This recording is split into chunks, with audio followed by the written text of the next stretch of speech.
So we got an interesting dynamics problem here. We have a 6 kilogram block, which is block A, that is released from rest, and it slides down and strikes a 1.7 kilogram cart B. And we are given that the coefficient of restitution for the collision is 0.84, and we're asked to find the maximum displacement S of the cart B up this incline. And we're going to neglect friction. So it's somewhat of a complicated problem, but what's nice about it is that we're able to break it down into parts. I'm going to have 3 parts here. First part is the block that is swinging downwards. The second part is that actual collision. Then the third part is traveling up that path. So let's start with part 1. In part 1, block A is released from rest. Our initial velocity is 0. That means our initial kinetic energy is 0. So all of our energy is coming from gravitational potential energy, which is coming from height. So our formula for that is mgh.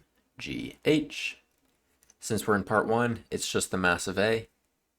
G we're going to assume to be 9.81 because we're on Earth. And then it's the height of A. Height of A is this portion right here. It's the height above the origin. The origin is the bottom of this pendulum swing. So we need to use trigonometry to find the height of A. We know the mass of A, we know G, we just need the height of A. And the height of A is going to be, well, 1.77 minus whatever component of this, whatever vertical component of this triangle, right? So 1.77 meters minus 1.77 times cosine of 6.7. That's our height of A. But now that we have all this, where do we go from here? Well, we need to use conservation of energy, because once this mass starts moving, we're losing height and we're gaining velocity.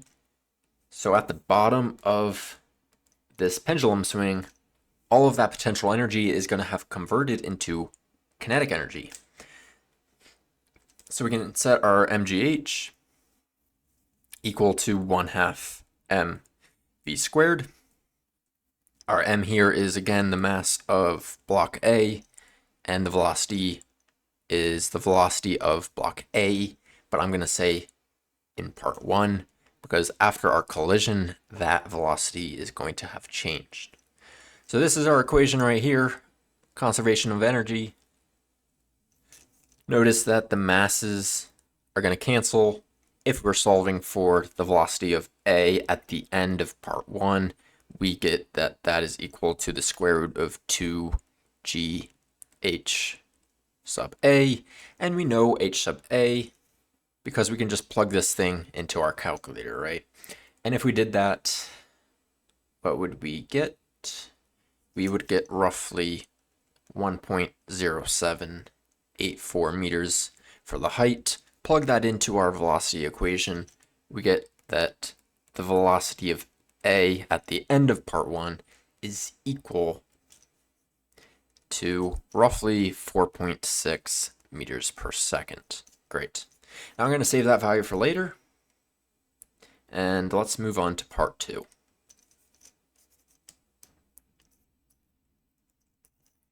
Let me clear up my diagram here. So we're in part 2, that's the collision, and this is an inelastic collision because we're given the coefficient of restitution. What that tells us is that kinetic energy is not conserved. We cannot use the conservation of energy. But what is conserved is momentum, so we can use the conservation of momentum. The momentum before, that is the momentum from part 1, is equal to the momentum after, that is the momentum in part 2, or just like right after the collision. So our equation is the mass of A. Since momentum is equal to mass times velocity, the mass of A times the velocity of A in part 1 plus the mass of B times the velocity of B in part 1 equal to the mass of a times the velocity of a in part 2 plus the mass of b times the velocity of b in part 2, right? So that's our conservation of momentum equation. Notice that the velocity of b in part 1 is 0. We're at rest. So the momentum, the initial momentum for b is 0. And then we have all these other values.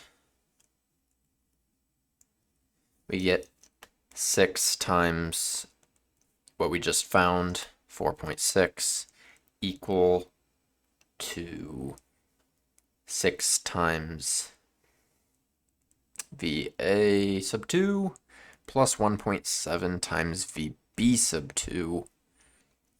So that comes out to 27.6 is equal to 6 VA sub 2 plus 1.7 VB sub 2. And we have two unknowns here, so we can't quite solve this equation.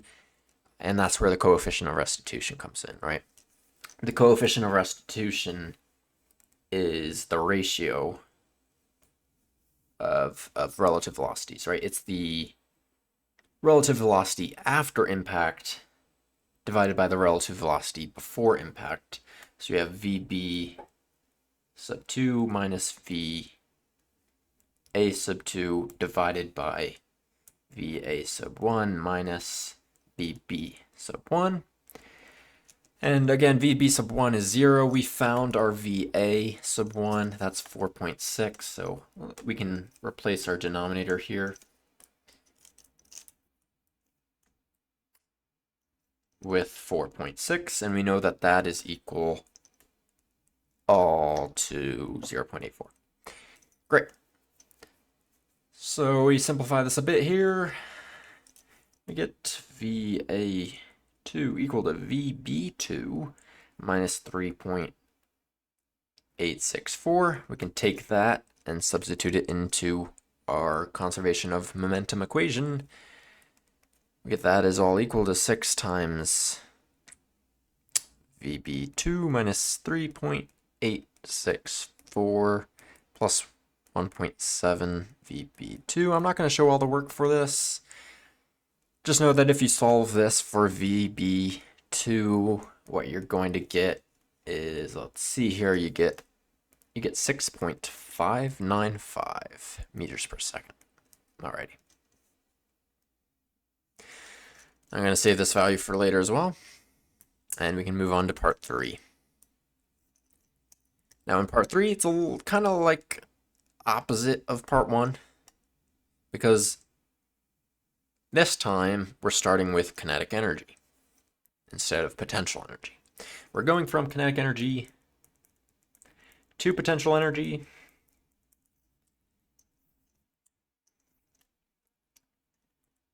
Because we're traveling up this incline, right? So we're starting with a velocity, and then we're going to slow down to a velocity of 0. And when we are at a velocity of 0, that's when we're at a maximum height. Or, in other words, a maximum S. So if we can find the maximum height, we can find the maximum S. So let's set this conservation of energy equation up. We are starting with our kinetic energy, 1/2 mB this time is the mass of B, now that we're into part 3. And it's the velocity of B in part 2, from part 2. Squared, of course. And that's equal to mgh. M is, again, the mass of B. We have G, 9.81. And then what is H? Well, H is going to be this part right here. And what's a little tricky here is that we have a curved section and a straight section. So what I want to do is break this H down into 2 parts. We'll say H is equal to H1 plus H2. And I know that might be a bit confusing because I'm using 1 for part 1 and 2 for part 2, but bear with me. So h1 is going to be the height from the curve section, and h2 is going to be the height from the straight section. So the curve section is from B to C, and then the straight section is from C onwards. So let's look at the curve section first. Well, this is going to kind of be similar to what we did for solving for h sub a. We can use our radius of curvature, and our radius of curvature is going to be 0.69 plus 1.77 meters. So our radius of curvature is, what that comes out to is 2.46 meters when we add these two together, right?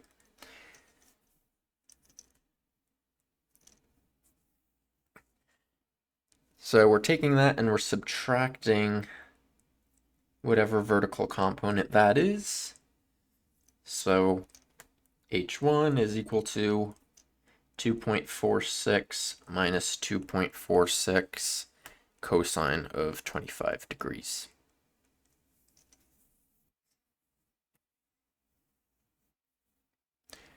And that gives us 0.2305 meters just for the curve section. Now h2, well, that's a bit more simple. It's just s times sine of 25 degrees to find that vertical component. So when we add these two together, I'm going to put this back into our conservation of energy equation. We have 0.2305 plus s times sine of 25 degrees. And then once again, I'm not going to show the work for this. You can plug in your values. You have the mass of B, that's 1.7. You have VB sub 2. That's right here. We just found that from part 2. Again, you have the mass of B. You know G is equal to 9.81. And you can compute the rest. And if you do so, you should get that S is equal to 4.7002 meters